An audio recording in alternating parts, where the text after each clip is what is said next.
Si on reprend cette notion, Mathieu, de ce qu'a évoqué Raphaël,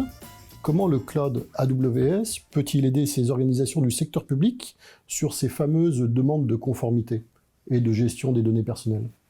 Alors, Olivier, en fait, ce qui est important de bien comprendre, c'est le modèle de responsabilité partagée dans lequel nous opérons avec nos clients et nos partenaires. L'idée est qu'effectivement, on va de façon très explicite et de façon très claire distinguer ce qui est du ressort de la responsabilité d'Amazon Web Services. On est responsable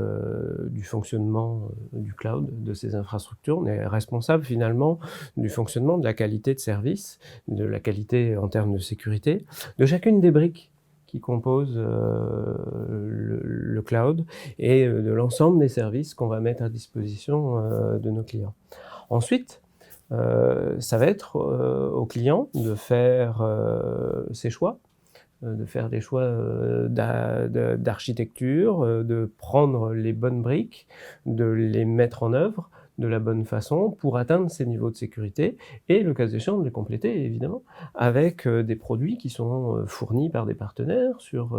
des segments divers et variés. Alors pour atteindre du coup cette conformité,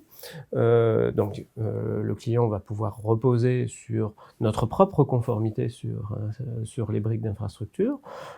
Amazon Web Services apporte ainsi la conformité ISO 27001, 27017, 27018, SOC 1, 2, 3, va amener pour les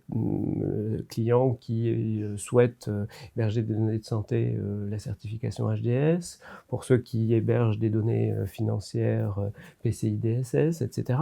Donc vont pouvoir s'appuyer sur ces éléments-là, et puis ensuite s'appuyer sur tout un tas de services qui sont dédiés à la sécurité, toute la gestion d'identité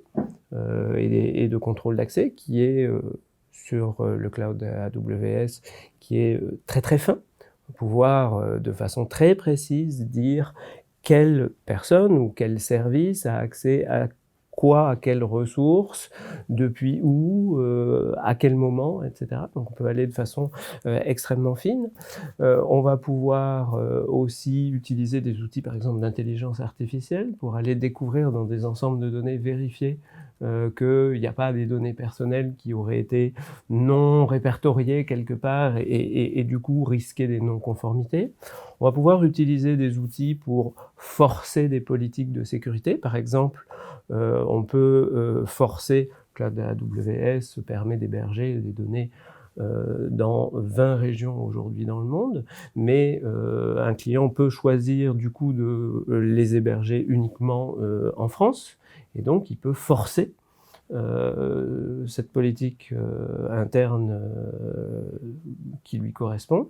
et s'assurer que l'ensemble des ressources qu'il a mis sur le cloud AWS répond à cet élément de conformité.